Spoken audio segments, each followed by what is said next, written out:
Naging mainit na ang unang pagdinig ng Senado sa pag-aresto kay FPRRD. Pinungunahan ito ni Presidential Sister at Senator Amy Marcos. Naroon sa Senado si Hannah T. Hannah, so masusundan pa ba itong unang Senate probe na medyo mainit kung iyong papanoorin?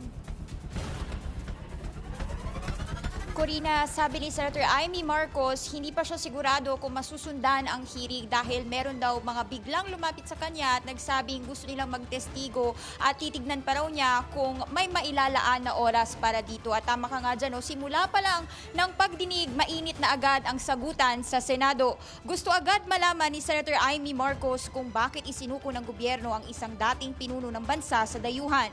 Depensa ng DOJ, hindi nakipag-ugnayan ng Pilipinas sa International Criminal Court at tinupad lang daw nito ang obligasyon ng bansa sa Interpol. Ma'am, jurisdiction of the ICC is throughout the world. We belong to a community of nations Regardless that of is those tied who are together by a legal system called international humanitarian law. It is something adopted by more than 150 countries in the world. International humanitarian law, which became a law in 2009 or 2010. And that law, that domestic law, is what we adhere to in this case. Sa pagdinig, inilabas din ni Marcos ang natanggap ng Pilipinas mula Interpol na isang diffusion notice at hindi ito red notice. Anya, ang Interpol diffusion na isang alert sa mga bansang miyembro pero hindi ito automatic na arrest order. May obligasyon ba tayo sa Interpol? Diffusion pa lang to. Obligado po. Obligado. Bakit obligado? Anong mangyayari kung di tayo sumunod? Katulad din po yan ng mga ibang red notices na hindi natin nakukuha, but obligado rin po tayo. Ano nga mangyayari? Anong parusa? Papaluin ba tayo? Tatanggalin ba tayo sa Interpol?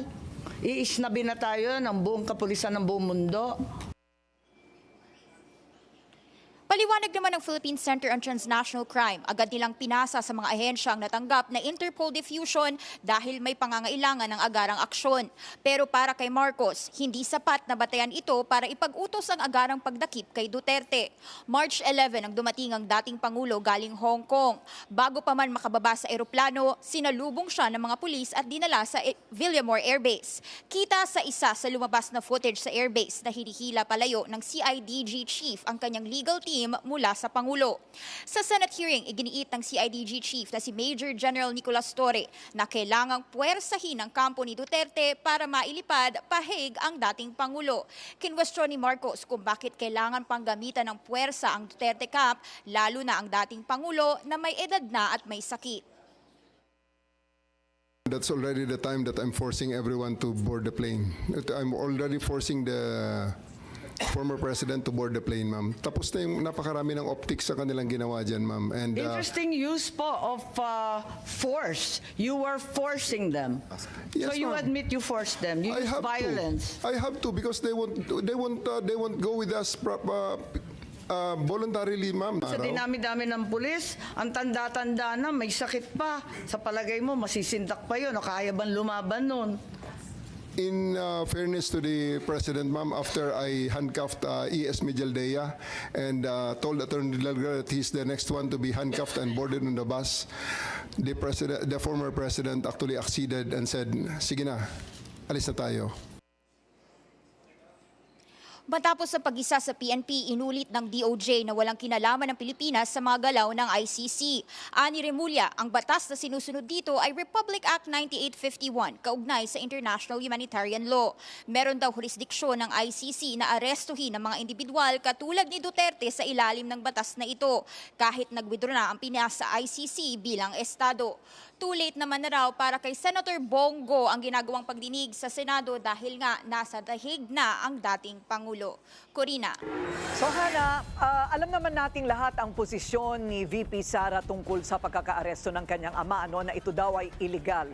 Pagkatapos ang lahat ng mga napag-usapan kanina dyan sa Senado, ano ang malinaw na kanyang basehan para sabihing illegal ang pagkakaaresto at pagdala sa Hague ng kanyang tatay?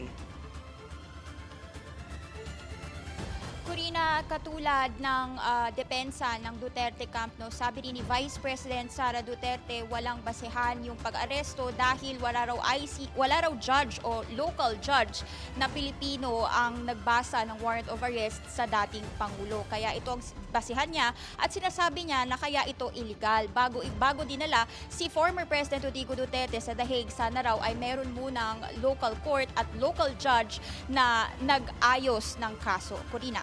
So ito namang tila pagdedepensa ni Senator Amy Marcos na nakapaloob sa ticket ng administrasyon sa tumatakbong mga senador. Ang ibig bang sabihin nito ay may endorsement siya mula sa panig ng mga Duterte, lalo't siya ngayon ang nangunguna sa investigasyon? Corina, sa katunayan, sinabi ni Vice President Sara Duterte sa media kanina na wala raw na pag-usapang endorsement sila ni Senator Amy Marcos. Pero syempre pinasalamatan niya ang senadora dahil nanguna raw siya sa Senate investigation at daan daw ito para mabuksan at malaman ng taong bayan yung official possessions ng key agencies kasama yung PNP at DOJ patungkol sa nangyaring pag-aresto. Balik sa'yo, Corina. Maraming salamat, Hannah T. Nagulat ang live mula sa Senado.